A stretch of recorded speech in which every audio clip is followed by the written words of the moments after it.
This is the T-100LT, a Soviet Tier 10 tech tree light tank, a vehicle that was nerfed and buffed in Update 10.3. In today's video, I'll be showcasing these changes and how to basically work around them. What happened? Well, the vehicle gained about 150 damage per minute, now sitting at 3,300. That's pretty solid, and it means you can very easily cut through the majority of opponents quickly.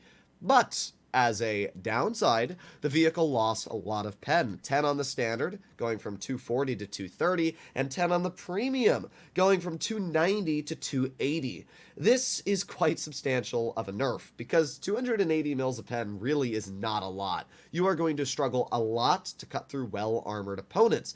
Now, to be fair, you are a light, so it's kind of good that it doesn't have insane levels of pen, but my suggestion, just put on Cali. The vehicle went up about 200 DPM or so, and because you can run Cali, you're going to lose about 200 DPM, but you're going to gain 15 mils of premium pen and about 10 on the standard. So it's just a, kind of equilibrium. They nerfed the pen, but they buffed the DPM. I'm nerfing the DPM, but I'm buffing the pen to back what it was. So doesn't really mean anything.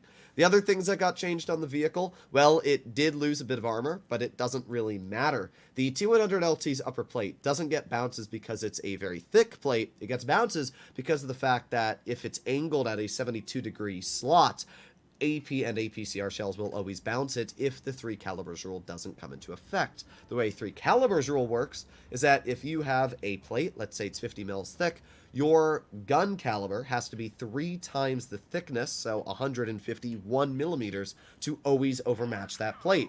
Judging that the 200LT's plate is still like 60 mils thick, it essentially means that you're never going to overmatch the plate. So until the plate actually becomes an overmatchable thickness, the armor on this vehicle will always be very, very troll. We are going to cut right into this bush, and we're going to see if we can get some spots out. Spotted the enemy T100, the M60 shot at us and didn't, do anything. Okay, not too bad so far. Oh, that's a 704, or now 704, 268, but still the same thing. Well, I hope I'm not spotted. It's always hard to tell if you're detected or not, but it looks like... Oh, no, I am. Okay.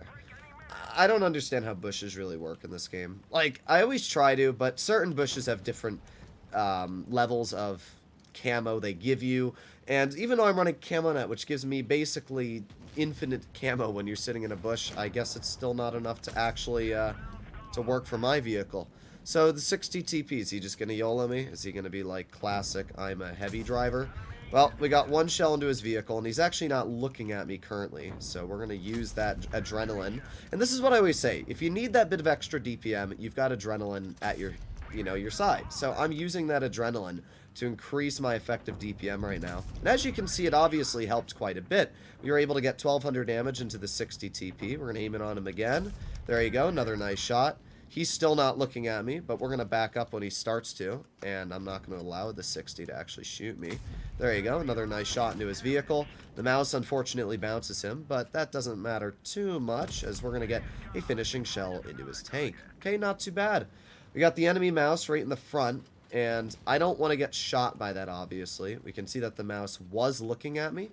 So I'm going to wait for him to kind of turn his turret to the side. Then we're going to load a premium shell in. Because he shot, I will reload again before he gets another shell. So there you go. Very big low roll of only 204, but we still penned it, which is all that really matters. There you go. Another nice shot into the enemy mouse. And now we're going to back on up. Not really sure what his plan is here. There you go, another shot. This is where the T100LT just becomes insane. I mean, the vehicle has so much DPM. It's a little ridiculous. Now, this grill, I'm not really sure what his plan was there. He just lost an insane amount of health. But hey, at least we killed the guy in the process. But we're not necessarily winning this game. I mean, you can very easily see that too. The T100 is pushing the mouse right now, which is not good for us. I'm going to try and... Oh, boy. That's not what I wanted. We tracked that player. We got the grill pushing us, and is the grill just going to YOLO? Well, with the super conk getting stuck on my side. Oh, we got really lucky, though. Thank you, game. Alright, well, let's reload. Get another shell into the grill. Please don't block me, super conk. Please, please don't. Alright, we're all good. We managed to get out. Little bit of a painful situation, but we're fine. We got the 183 off to the side, which is obviously a pretty deadly tank. Let's aim it on the 183 very briefly. Come on, poke it. Come on. You know you want to. No, is he not going to? Alright, well, let's just push this T100. He did actually bounce me, which is obviously very good. Let's aim in one shell onto his vehicle, and he's going to run. Unfortunately, my teammate does get killed. There you go, another nice shot into the T100, bringing him down to a one-shot. Okay, we got the M60 pushing us off to the side. There you go, one nice shell into the M60. Keep on reversing, keep on reversing. Good, we got a bounce, a very, very lucky one. T100 gets cleared, keep on backing up, and M60 misses again. Congrats, you possibly threw this game, bro. Alright, well, the 183 is behind me, and we might die. Yep, we did. Didn't think he was going to pop up behind me, to be completely honest. I thought he was going to pop up in front from his latest positioning, but there's only so much you can do as a skilled player. I mean, we did 6,025 damage, we blocked 1,240, we juked the T100, we juked the M60. Just, there's a certain level to how much you can do in a game, and that was obviously the limit. And this isn't even the noob matchmaker. This is my NA account, which has over 5,000 games. So this isn't, you know, this isn't the noob MM. These are just bad pub players. 4005, who has 93,000 games with a 46% win rate. Yeah, pretty unfortunate when you get in a situation like that. But hey, we did the best we could. And as we can see, the T100 LT itself is still fantastic. It's always going to have the great DPM. It's always going to have the good penetration, even if you're running Kali. It's got the mobility. It's still got the armor. And when you add all these things together, it's just an incredible tank. It was a little unfortunate we didn't pen that shell on the M60 there. And although it really wouldn't have mattered, we still would have died. But I mean, we really did the best we could there. So second game, we have a WZ121 and a Kampfpanzer 50-ton up against us. Both two insane mediums, featuring tungsten shells and high levels of DPM. And what do I get? A T-54. Great matchmaking, wargaming. Just absolutely fantastic. At any moment, those mediums could just YOLO me, and that would be the end of my game. At any moment. So I'm not going to play super aggressive here, because I can't. I'll die if I play super aggressive. So I'm not going to. Like, this is the first time I think I've ever played passive in this map. We're going to take a blind shot at that bush. Never really hurts. I don't think we can really be spotted from back here. Although, weirdly enough, it actually looks like my team's all going to this side of the map. So maybe I can play aggressive. Alright. I really thought that it was just going to be me, and that would be it. Alright, well, the 54 hasn't spotted anything. I'm going to cut low so we don't get detected ourselves. Gonna squeeze right through. Could you give me a teeny bit of breathing room? Bruh. That's even... Okay. I can't tell you how much I hate teammates. Alright, let's aim it on the 4005. There you go. Nice HE. Nothing really high on damage, but a pen's a pen. I'm just playing cautious here, obviously. There's the Kampfpanzer 50-ton. He pulls off to the side of the T-54, and we're going to go wide. I'm a little nervous about what might come after me, but I'm going to go for it. Let's get... Yep, there you go. There it is. The camping 1-2-1 as well. Alright, let's get a second shell finishing off this player and get in the cover before that 1-2-1 can hit us. I don't know where the rest of their team is, which is obviously something that I'm going to have to keep in mind. So I'm going to try and leave. I'm not going to put myself in a position where a camping 1-2-1 can farm me. We're going to go back and try and help out my U100, who's a little late to the party. Alright, we're going to go up top to this bush here. There's the Yag. 1-2-1 still there. Alright. Let's see. Anybody over here? No, not as of right now.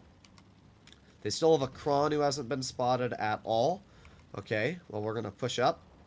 Conchacaro, there you go. There's that player. Alright, let's go into the bush. If we poke into this bush here... Oh, boy. Well, we got him shot, which the good news means that, like, we can't get spotted now. But you can see how the pen nerf on this vehicle definitely hurt.